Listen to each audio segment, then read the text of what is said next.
everyone, I am Jofrex Francisco from U1B. So now we will tackle about quotient rule. And we will try to solve an example problem using its formula.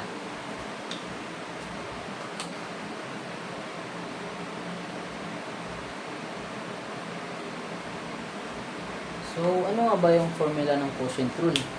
So ito yung formula ng quotient rule. So d over dx u over d is equals to u dv v du over dx minus u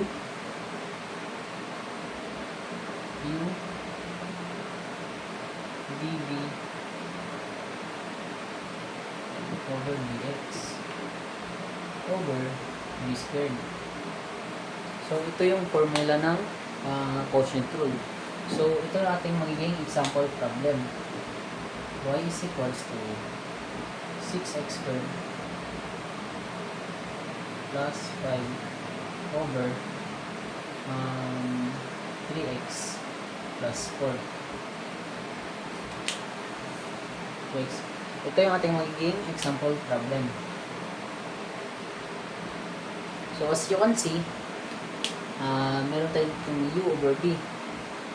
So isa-substitute natin siya sa ating problem. So for u is equals to 6x squared plus 5, and sa b naman natin is itong 3x plus 4.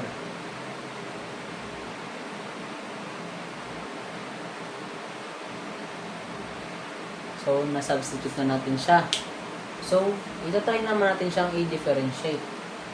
So, sa pag-differentiate,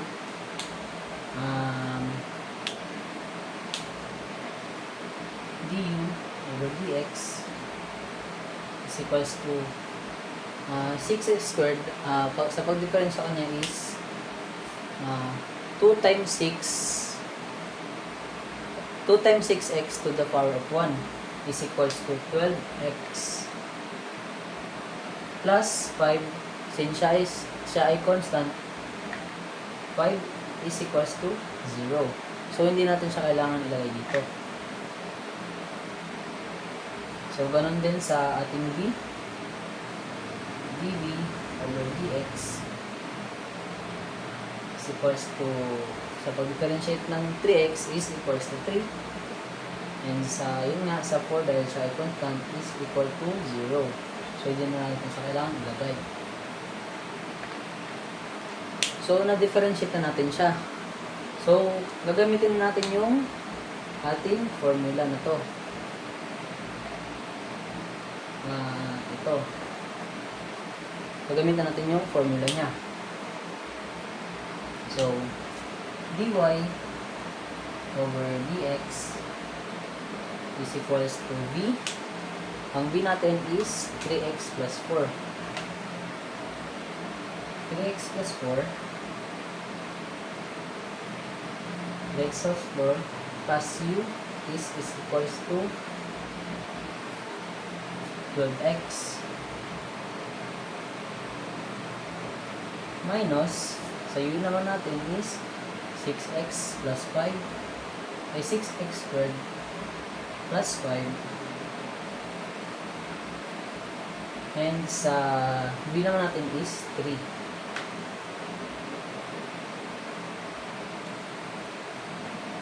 So, nalagyan natin yung ano natin, yung ating formula, ito pala, 3x plus 4 whole squared. So, nalagyan natin yung formula. So, ito tayo na natin siyang i-solve. So, sa pag-solve, magiging solving niya is ito, tapos ito, saka ito. So, ito lang siya.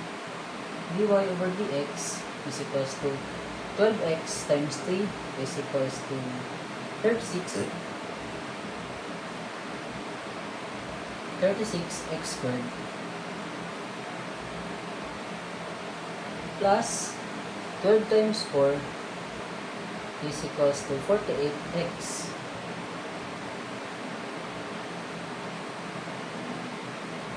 minus 3 times 6 is equals to 18x squared.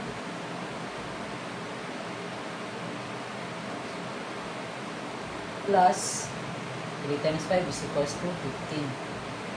So, isi-simplify na natin siya.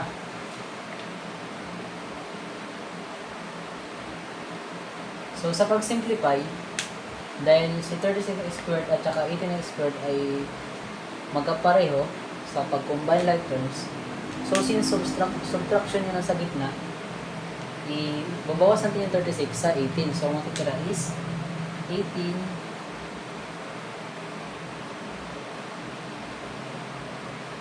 So, matitira is 18x squared plus, gusto natin si 48x and si 15 over 3x plus 4. At ito ating final answer.